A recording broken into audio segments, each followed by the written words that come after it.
Hey les déviants. Aujourd'hui, analyse du BO qui a opposé les CFO, premier site de LCP avec le légendaire OnQ contre les Anyone Legends, le deuxième site de LPL qui a montré un très bon visage jusque-là dans les compétitions. On se retrouve directement pour la draft numéro 1. Tout d'abord, pour commencer ce BO, il est important de rappeler que CFO est un six-man rosters. Rappelons-le, donc il y a Rest sur la top lane qui est censé jouer des carries et des bruisers ou autres, mais aussi très peu de tanks. De l'autre côté, il y a donc Driver, le deuxième top laner de CFO, qui lui est beaucoup plus voué à avoir une tank duty, notamment son Sion, qui est réputé pour être très très bon et qui le joue très très bien. Avec les trois premiers picks de CFO, Corki, Aurora et Wukong, les Anyone Legends pensent que Rest jouera comme d'habitude un personnage qui a plus tendance à être un carry ou au minimum un bruiser, étant donné que c'est Rest qui joue et pas Driver, celui qui est censé jouer les tanks.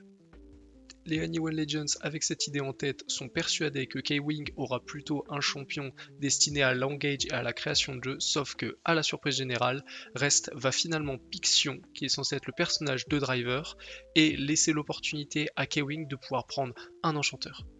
AL va répondre à ce Sion avec un pick Kled, auquel en Europe nous sommes pas mal habitués, avec Broken Blade chez G2 qui a l'habitude de sortir ce Kled contre Sion, mais qui n'a jamais réellement marché en Europe, et en Chine c'est totalement différent.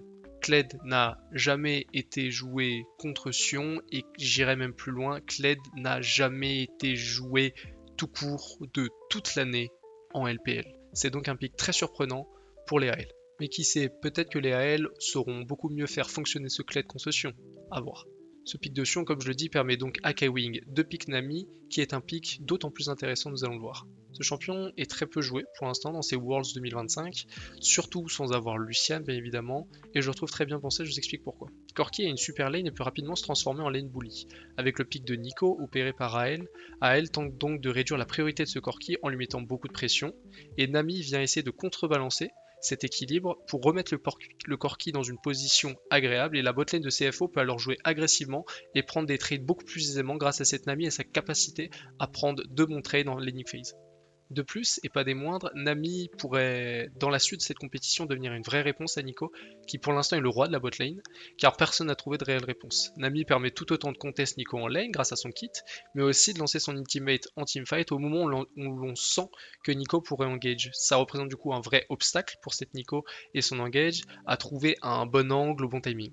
Il faut tout de même avoir un bon ressenti des teamfights et une bonne notion du timing pour que cela devienne un réel counter à Nico, et donc c'est pas destiné à tout le monde ce pick Nami pour répondre à Nico. Quant à la jungle, AL va prendre un Maokai, sans sel, à 35% de win rate en LPL sur l'ensemble de l'année, dans un match-up compliqué contre un Wukong qui va pouvoir AFK farm et rapidement load scale. Je vous avoue que j'ai du mal à comprendre le pick, notamment sur un joueur aussi talentueux que Tarzan.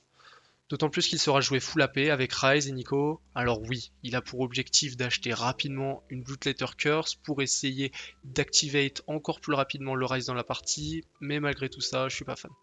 Ça offre trop peu de possibilités à mon goût au collectif des AL. J'aurais préféré potentiellement un Jarvan qui a certes 0% de win rate sur ses Worlds en 9 games, ce qui est énorme, mais selon moi je trouve juste que le personnage aurait donné plus d'options aux AL que ce pick Maokai. Dans cette game, si les CFO ne prennent pas rapidement l'avantage en early mid game, la partie peut rapidement tourner au vinaigre avec une composition d'AL qui scale bien mieux que celle des CFO, ainsi qu'une bien meilleure gestion des sides avec un Ryze qui peut rapidement devenir incontrôlable pour la compo des CFO. Après un early game disputé et un léger avantage pris par les CFO, OnQ va trouver ce flash out sur la Nico qui aura beaucoup plus de difficultés à trouver une engage avec son ultimate. La vague de Nami vient faire le travail que l'on a évoqué dans la phase de review de la draft.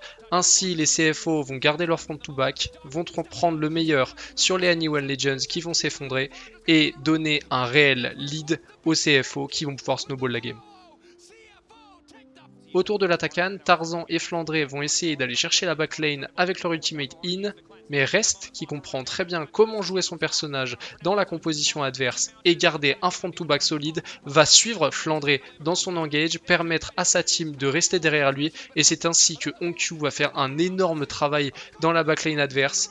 Les CFO vont prendre le meilleur sur les Anyone Legends qui craquent encore un peu plus dans cette partie. Les CFO font le break, creusent un peu plus l'écart et valident même l'attaquant. Cependant, la game n'est pas finie, surtout à cause du fait que les CFO prennent un 50-50 très dangereux, surtout contre un Maokai sur ce baron. Tarzan vient faire le miracle, prend le smite, prend le baron, et c'est ainsi qu'un teamfight éclate entre les deux équipes. S'ensuit un teamfight très laborieux, très long, où aucune équipe ne va réussir à prendre de réels avantages, le Corki va mourir, cependant les CFO s'en sortent un peu mieux au final. Puis dans un teamfight décisif où l'on va voir une engage de Kled va essayer d'aller chercher la backline adverse, c'est un échec. Nico ne peut pas engage car elle sait très bien que la vague de Nami va totalement cancel son engage. Les Anyone Legends sont forcés de back. Hope viendra se faire pick par ce Sion qui va lui mettre un dernier coup de marteau. La partie est ensuite bien évidemment condamnée, les Anyone Legends doivent tout mettre dans le fight, dans un fight qui est totalement perdu d'avance, et c'est ainsi que les CFO vont prendre la première partie et prendre le dessus sur les Anyone Legends dans ce BO.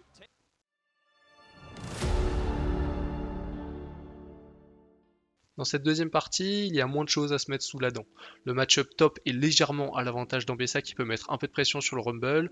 En mid lane, Onq en tant que MVP de la LCP, on le rappelle, sur sa première année au top niveau, ne va pas hésiter à pick Akali dans la Orianna de Shanks, qui souffre bien évidemment en laning phase cet Akali. Et au bot, on se retrouve avec un Ziggs d'Anyone Legends qui va permettre d'annuler la laning phase et éviter les phases de pression que peut exercer un Lucian en lane.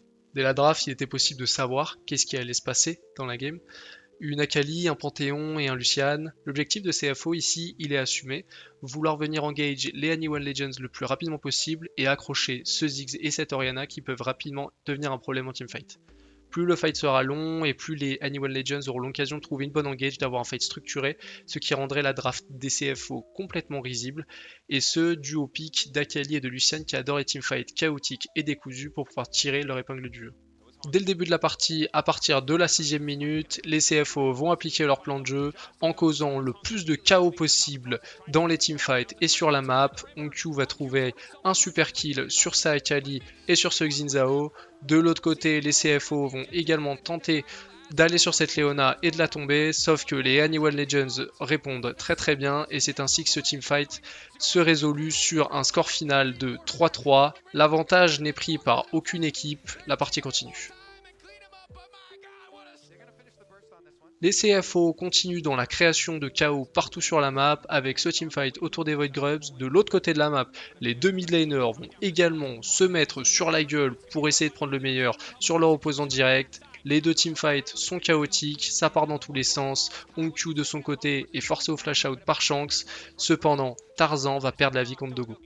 Le moment décisif de cette partie, il est ici à la 17ème minute avec un ulti de Braum ainsi qu'un ulti de Panthéon qui partent complètement dans le vide, un Dogo qui se perd, il meurt beaucoup trop dans le fight et sans Rumble, le teamfight est trop compliqué pour les CFO. Les Anyone Legends vont réussir à faire la différence, surtout avec cet ulti en Bessa qui va retourner le fight et qui vont permettre définitivement aux Anyone Legends de prendre l'avantage dans cette deuxième partie. Puis le moment ultime de cette partie se trouvera dans ce choke point à côté du Nash. Flash in de Braum, ulti in de Junjia dans ce choke point. Sauf que, vous le savez, dans ce genre de teamfight, une Orianna peut faire beaucoup trop de dégâts et c'est ainsi qu'elle va choper la botlane adverse, ce qui mettra fin au teamfight ainsi qu'à la partie. Les Anyone Legends vont pouvoir égaliser dans cette partie suite à un Baron Nashor récupéré. C'est beaucoup trop compliqué ensuite pour les CFO de défendre. 1-1 dans ce BO, décisif pour la qualification à ces playoffs 2025.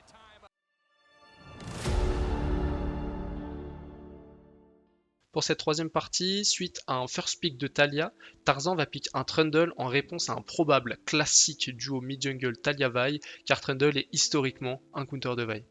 Shanks va à son tour montrer à Onq qu'il n'a pas peur en sélectionnant sa LeBlanc pour montrer de quel bois elle se chauffe également. Et il y a aussi une observation à faire, Game 2. Game 3, même constat. Le Draven de Dogo, qui a choqué les T1, sera banni par respect par les raids. Les CFO vont alors décider de pick Umis Fortune. J'avoue que dans Trundle et LeBlanc, je suis pas vraiment fan du pick. Je pense que le pick est beaucoup trop vulnérable et facile à tuer pour des champions aussi explosifs que ceux des Anyone Legends.